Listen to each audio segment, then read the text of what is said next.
अस्सलाम वालेकुम। मेरा नाम डॉक्टर गुलनाज फातिमा है और आज की इस वीडियो में मैं आपको बताऊंगी ज़कात की अहमियत और फजीलत और ज़कात की हिकमत। ज़कात के लफ्जी माना पाक होने और नुशुनुमा पाने और बरकत के हैं। इस्तिलाह में ज़कात उस माली इबादत का नाम है जिसमें बंदा अपने माल का एक मुतय्यन हिस्सा निकालकर शरई हुक्म के मुताबिक दूसरों पर खर्च करता है। इसी तरह वो अपने माल को भी पाकीज़ा कर लेता है और अपने नफ्स को भी पाकीज़ा बना लेता है। अल्लाह तबारक व तआला का इरशाद है, उनके मालों से सदका ले लो ताकि उसके जरिए तुम उनको पाक करो और उनका तज़किया करो। ज़कात का दूसरा नाम सदका भी है, मगर सदका क्या होता है? नफली भी होता है। इसी तरह इन्फाक का लफ्ज भी कुरान में ज़कात के लिए इस्तेमाल किया गया है, जिसके माने खर्च करने के हैं। आइए जानते हैं सबसे पहले ज़कात की अहमियत और फजीलत को। नमाज के बाद ज़कात दीन का दूसरा बुनियादी रुकन है जिस पर इस्लाम की इमारत खड़ी है। कुरान करीम में कम अज कम 30 मरतबा ज़कात का हुक्म दिया गया है और 28 मरतबा नमाज के साथ ही ज़कात का हुक्म है। इसका मतलब यह है कि जितनी अहमियत नमाज की है उतनी ही अहमियत ज़कात की भी है, क्योंकि नमाज जो है वो बदनी इबादत है और ज़कात माली इबादत है।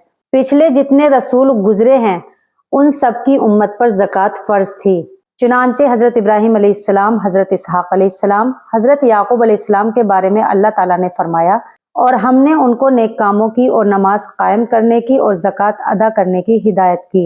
इसी तरह हजरत इस्माइल अलैहिस्सलाम के मुतालिक फरमाया, वो अपने घर वालों को नमाज और ज़कात का हुक्म देते थे। हजरत मूसा अलैहिस्सलाम और हजरत ईसा अलैहिस्सलाम की कौम बनी इसराइल के मुतालिक फरमाया, उनको उसके सिवा कोई हुक्म नहीं दिया गया था कि वो यकसू होकर अल्लाह की इबादत करें और नमाज कायम करें और ज़कात दें। मुसलमानों पर भी ज़कात इसी तरह फ़र्ज है।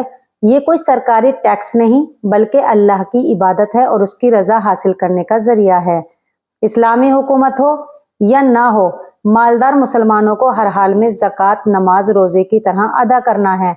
जो लोग मालदार हैं और ज़कात अदा नहीं करते वो समाज ही के मुजरिम नहीं बल्कि अल्लाह ताला के भी मुजरिम हैं।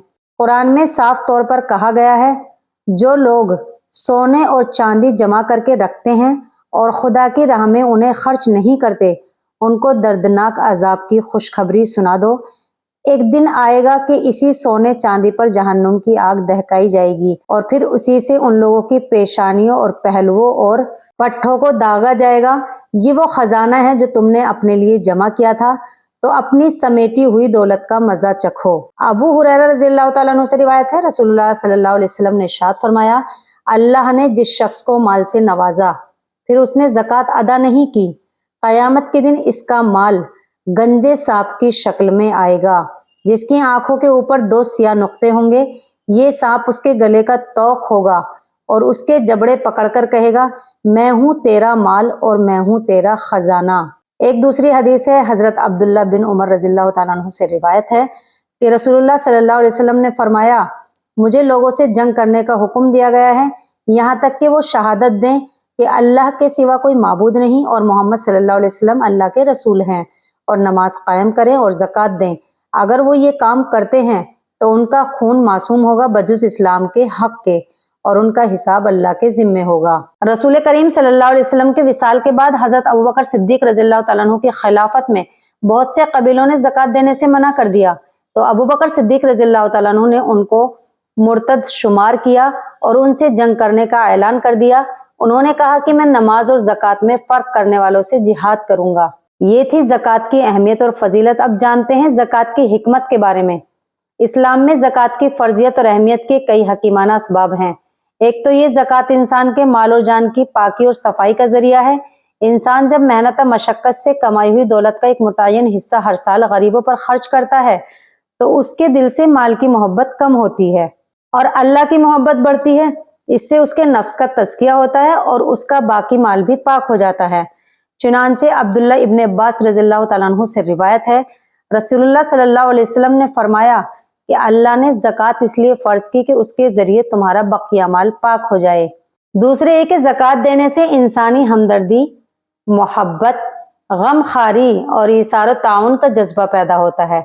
एक सेहतमंद और पाकीज़ा मुआशरे के लिए लाजमी शर्त है और उसके अहल अपने नादार कमज़ोर भाइयों की ज़रूरियात ज़िंदगी की तकमील में उनका हाथ बटाएं। अल्लाह तबारक व तआला ने फरमाया, हरगिज नहीं, तुम लोग यतीम की इज्जत नहीं करते और मिस्कीन को खाना खिलाने की एक दूसरे को नसीहत नहीं करते। मुआशरे की तरक्की और उसके अफराद के मसावी तरक्की में पोशीदा है, और अफराद उसी वक्त तरक्की कर सकते हैं जब उनमें बाहम ईसार और ताउन का जज्बा हो। तीसरा ये कि जब दौलतमंद हर साल अपनी दौलत को गरीबों पर खर्च करेगा तो उसके पास ज्यादा दौलत जमा नहीं होगी और दूसरी तरफ गरीब की मदद होती रहेगी। इसी तरह मुआशरे में दौलत की गर्दिश होगी और आदिलाना मुआशी निज़ाम कायम हो सकेगा। इसी को कुरान में यूं कहा गया है कि ताकि दौलत तुम्हारे दौलतमंदों में सिमट कर ना रह जाए।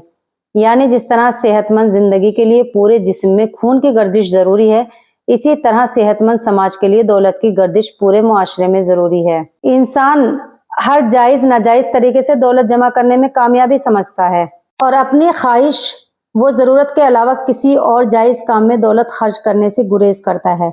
इसीलिए वो सूद को आमदनी का जरिया समझ लेता है और ज़कात से बचता है। अल्लाह तबारक व तआला का फरमान है, जो सूद तुम देते हो ताकि लोगों के माल में शामिल होकर बढ़ जाए, अल्लाह के नज़दीक वो नहीं बढ़ता, और जो ज़कात तुम अल्लाह की खुशनुदी हासिल करने के लिए देते हो उसके देने वाले अपना माल बढ़ाते हैं।